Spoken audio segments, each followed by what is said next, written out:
Good morning, card community. It's RJ. Time for a offbeat video for me. I'm doing a VR for a great member of the card community, Shane over at Shoebox Legends. Shout out to Shane. Check out his channel. Be in the description below. He has reached 500 subscribers. With 500 subscribers, he's doing a VR. Again, there'll be a link in the description below. Check it out. Essentially, he's asking two things of us, okay?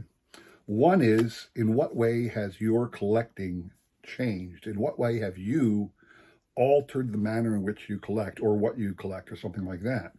The other is to show off or discuss a set that's no longer being produced that you would like to see reborn or brought back to modern times, however you want to say it. So, in light of that, let me talk about my collecting. So right now, I am a set collector. RJ collects sets.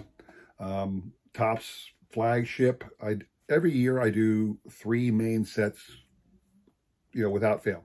Topps flagship, Topps gallery, and Topps archives. Those are the 3 I will always put together, regardless of the year. Other than that, sorry, little pop-ups on my phone. Other than that, I collect whatever appeals to me. Certainly a Mike Schmidt. I would call myself a super collector. Others might not. I've only reached about 1,200 cards. I know John over at Wade Box Fans is closing in on 6,000 Wade Box cards. He's far exceeding me. But I'm certainly a Mike Schmidt super collecting person. I collect everything interesting to me about baseball outside of that. I collect sets, almost, that's the most important thing to me, is to collect sets. Next thing would be to collect everything Mike Schmidt, and after that, it's any baseball item I collect. That's what I find interesting. I've never strayed from that. I've always been that collector. However, the one thing I did do in the past a lot that I no longer do is go to shows. I don't go to a lot of shows. And I used to go to shows every moment I could back in the first hobby boom back in the late 80s, early 90s.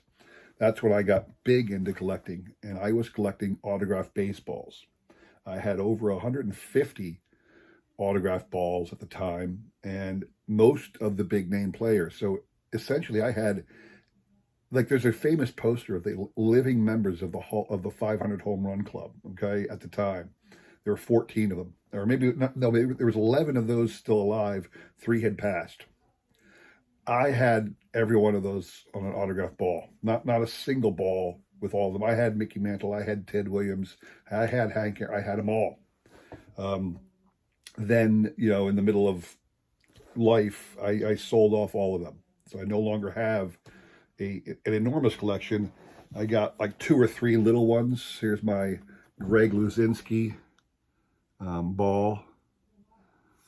It's my one I got from, Greg's a member of the Phillies. He still has a presence at most Phillies games, so you can get his autograph ball pretty inexpensively, pretty easily. I have 2 or 3 others, but I no longer have autograph ball collection.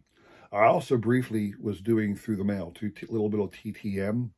I found out the easiest way to do TTM and to get Major League Baseball players is to send it to minor league teams. Most of your coaches in the minor leagues are former major league players. So I would begin to I'd look through the MLB database of all the minor league teams, find out who the coaches were, find an old card, and send it directly to the stadium.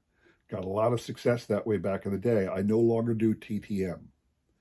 So that's primarily how my collecting has changed.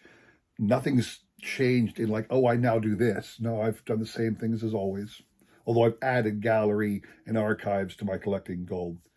But for the most part, it's what it's been since I started collecting. Now, as to a set I would love to see come back, I'm thinking outside the box here a little bit.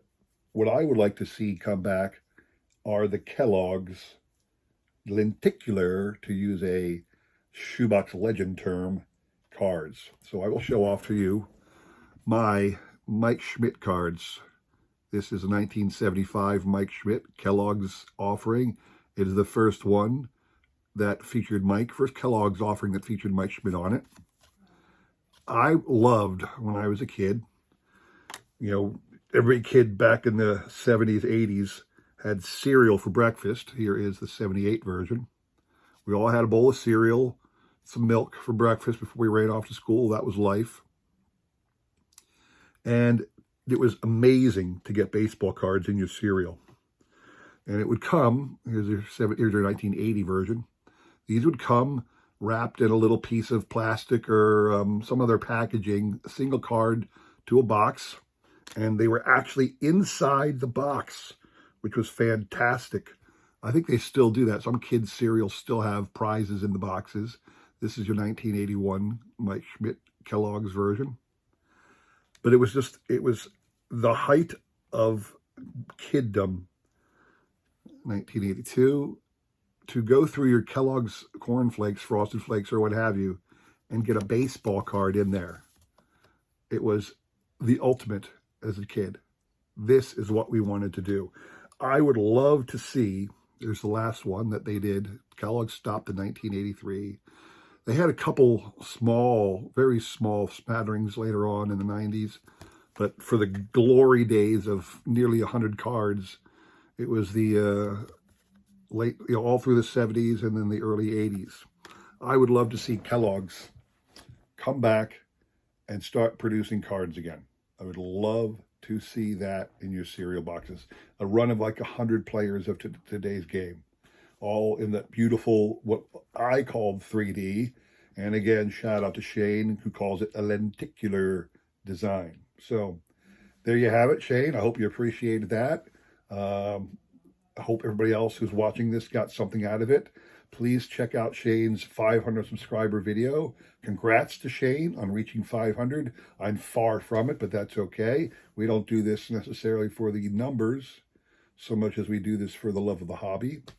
And that's why I'm making this video to share with you. And I will post it up and make Shane aware that it is here. Again, check out the link in the description below to what Shane is asking for so you can get in on this as well, all right? Thanks for watching. Appreciate you all out there. Take care.